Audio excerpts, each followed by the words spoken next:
Bonjour les lifters, j'espère que vous allez bien. Alors aujourd'hui, on va parler stratégie de trading pour la semaine. Une semaine qui risque d'être compliquée parce qu'on a énormément d'annonces économiques macro importantes. Donc on risque d'avoir pas mal de volatilité cette semaine. Et on va regarder un petit peu, je vais vous proposer mes différentes stratégies en fonction de ce que va nous donner le marché.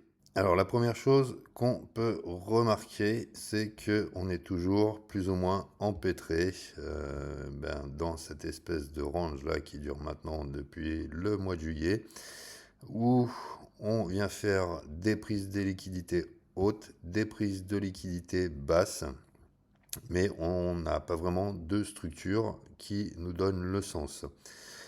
C'est pourquoi je privilégie plutôt le day trading et le scalping que le swing trading, même si on peut avoir des setups en swing sur 2-3 jours. On n'a pas de gros setup swing pour l'instant pour se dire on va taper un nouvel ATH ou c'est la fin du cycle et on met un gros short sur le marché pour accompagner le futur bear market. Donc on est toujours un petit peu entre deux chaises, hein, et c'est pour ça que moi personnellement je préfère m'adapter à ce marché et je vais plutôt jouer des setups intraday, voire scalping en fonction des jours et de ce que le marché me dit. Alors tout d'abord, ce qu'on peut remarquer, c'est que on a un niveau ici là où on est venu, on peut considérer que c'est un petit market structure shift. Ce que j'aimerais réellement, c'est que on aille sur ce niveau, shifter la structure en daily. Donc on est dans les 116 000, en gros 116 100, pour me dire que la tendance daily est vraiment inversée et qu'on n'est pas simplement dans une correction daily de la structure weekly qui à terme nous donnerait éventuellement un short intéressant, vraiment intéressant sur le marché, mais qu'on n'a pas envie de voir à ce moment du cycle parce que tout le monde espère une dernière jambe haussière, une fin d'année un petit peu sympa au niveau investissement. Par contre, par rapport au trading pur, euh, donc cette clôture là, si on clôture en dessous de ce niveau-là, globalement on a une prise de liquidité du niveau, on est venu encore un petit peu taper dans le fair value gap qu'on a ici. On va se le noter d'ailleurs ce fair value gap de suite. Hop, ce qui va aussi être important, hein. Donc fair value gap baissier, on va se le mettre en rouge. Donc on voit qu'on est en train de combler un petit peu ce fair value gap qui est baissier, hein, et qu'on a fait une prise de liquidité de ce swing high. Si on clôture là en dessous, globalement, je vais plutôt avoir un biais bearish pour la journée de demain. Je dirais neutre à bearish. Pourquoi neutre? Parce que pour l'instant, on est en train de clôturer où on est proche en fait de la mèche, du haut de la mèche du jour précédent, donc du previous daily high. Si on casse ce previous daily high, on pourrait éventuellement avoir une journée de demain où on va chercher la liquidité du high d'aujourd'hui pour éventuellement après corriger en dessous. Alors mon scénario moi principal, ce serait alors qu'on clôture au-dessus ou qu'on clôture ici comme ça. Euh, je pense que de toute façon, éventuellement, on aura une correction demain et éventuellement sur la journée de mercredi, et que en fonction des annonces économiques macro-éco qu'on aura sur la fin de semaine, donc mercredi, jeudi et vendredi, entre les annonces de la Fed pour couper les taux, les annonces de Trump par rapport au deal sur les tarifs avec la Chine, il y a quand même pas mal de choses qui vont amener de la volatilité sur le marché, donc il va falloir surveiller ça, être très prudent.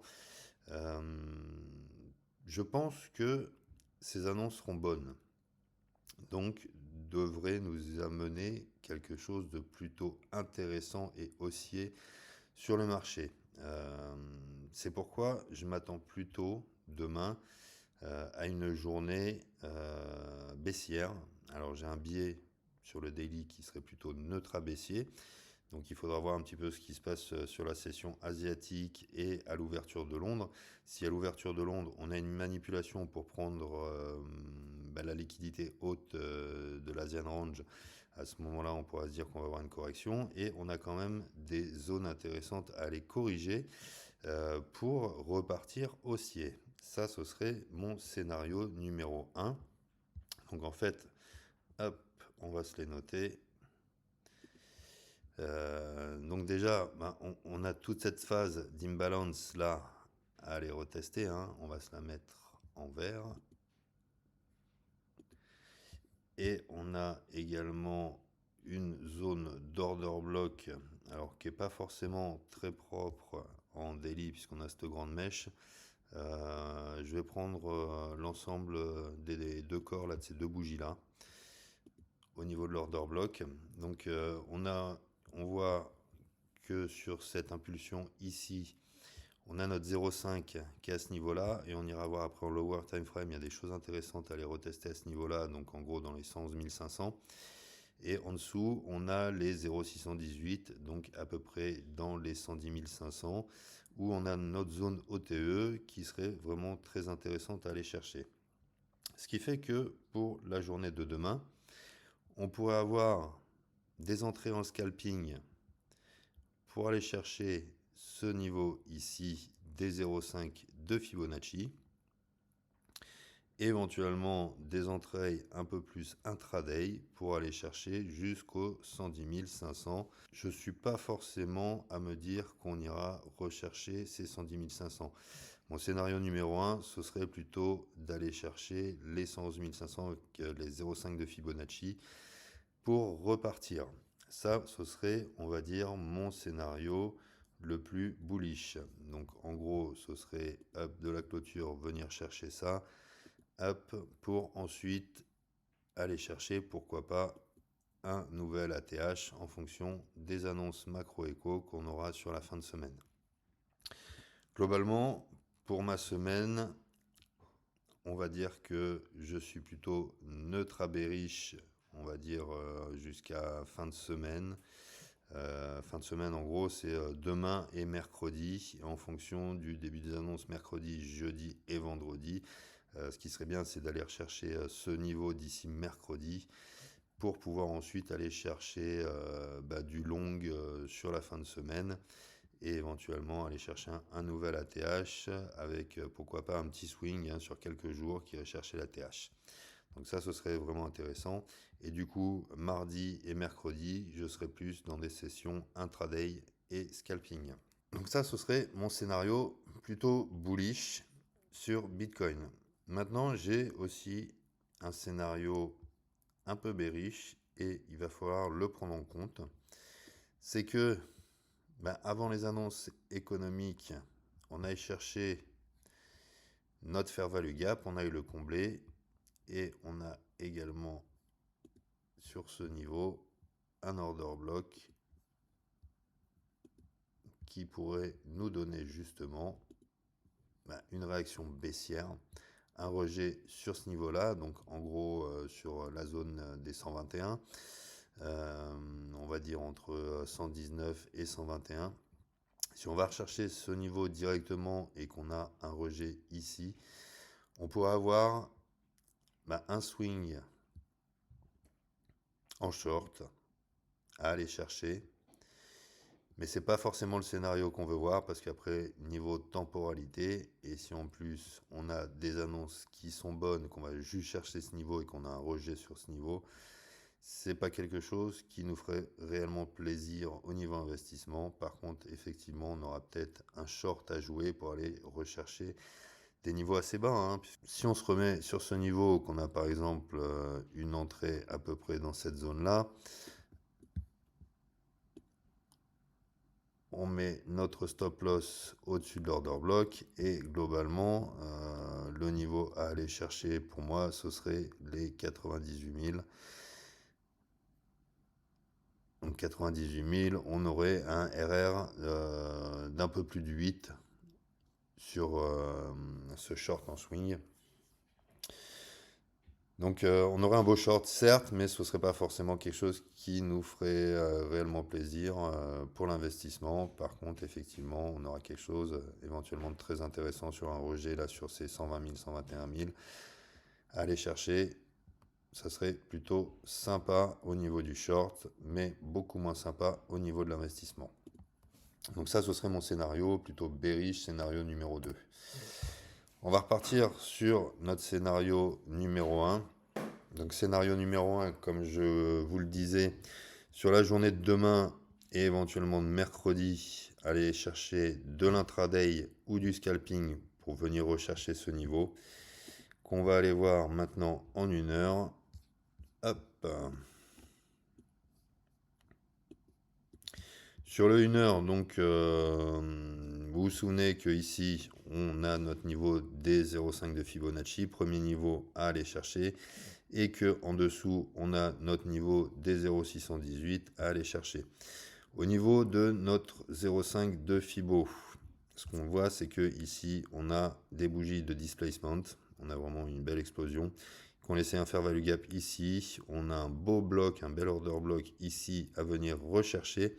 Donc ce serait un niveau vraiment intéressant. Et si on repasse d'ailleurs en daily, on peut voir que ça correspond exactement au POC, donc le point of control, de cette impulsion baissière ici. Donc venir rechercher ce volume ici avant de repartir haussier. Ça, ce serait vraiment quelque chose d'assez intéressant, hein. Si en plus on clôturait au-dessus des 116 000 ce soir, ce serait encore plus intéressant parce que ça nous montrerait qu'il y a quand même une volonté haussière qui est manifeste au moins en daily, hein, même si on reste dans une forme de neutralité pour l'instant au weekly. On reste de toute façon en weekly sur quelque chose d'haussier, hein, quoi qu'il arrive. La tendance est toujours haussière. Là, on est en train de faire une espèce de range un petit peu en forme de mégaphone, pour ceux qui connaissent, hein. Donc ce serait intéressant justement d'aller chercher la structure haute de ce mégaphone, de la casser, d'enfin casser avec une bougie pleine notre ATH, pour nous dire qu'on va avoir des beaux setups en longue à aller chercher par la suite. Donc si on revient maintenant sur notre 1 heure, donc comme je vous le disais, sur notre 1 heure, on a cette zone d'intérêt avec les fair value gap, l'order block, on a notre 0,5 de Fibo qui se situe en plein dans l'order block. Donc on pourra avoir une session scalping à aller chercher pour venir rechercher ce niveau. Et en cas de rejet sur ce niveau au cours de la semaine, éventuellement demain, voire mercredi, on pourra aller rechercher ce coup-ci du long. Donc avec une entrée à peu près dans cette zone-là, notre stop loss qui se situerait en dessous de l'order block. Pour aller chercher, je dirais à minima notre structure de correction daily, donc aller chercher tout le fair value gap qu'on a ici, voire pourquoi pas l'order block qui se situe jusqu'à 121 000. Donc ça nous ferait quand même un long avec un beau RR, hein, un RR supérieur à 10, donc quelque chose de très intéressant à aller chercher en longue si on a un rejet sur ce niveau. La même chose qui serait du coup applicable si on va rechercher notre 0,618, donc dans les 110 000 ici. L'entrée est un petit peu moins évidente à ce niveau-là. On n'a pas forcément de fair value gap, on n'a pas de grosses bougies de displacement. Et comme on l'a vu, le POC, le maximum de volume, est quand même situé ici aux alentours de notre 0,5. Donc on n'aura pas forcément quelque chose d'hyper structuré pour une entrée en position sur ce niveau-là. Alors, de toute façon, si on trade en intraday, on va aller chercher un shift de structure en M5 ou en M15, soit sur ce niveau-là, soit sur le niveau des 0,618.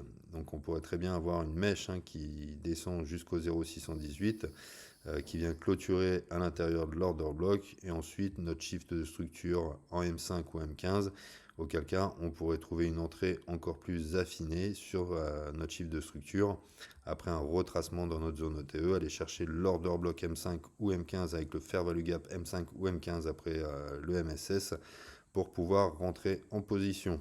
Donc comme je vous le disais, une semaine qui s'annonce plutôt compliquée au niveau trading. Donc soyez vraiment prudents, attendez bien vos confirmations. À partir de mercredi après-midi, on risque d'avoir de plus en plus de volatilité. Repérez bien vos manipulations avant. Ne tradez pas en dehors des kill zones de Londres ou de New York. Et essayez vraiment de repérer les manipulations, les prises de liquidité pour pouvoir rentrer en position, que ce soit short ou longue. Nos positions longues, de toute façon, seront à chercher sur ces niveaux. Nos positions short, on pourra éventuellement aller les chercher à partir de ce niveau-là et jusqu'ici, parce que même en scalping, on pourra avoir quelque chose d'assez intéressant. Si on rentre ne serait-ce que là, qu'on va chercher justement le niveau qu'on a déterminé.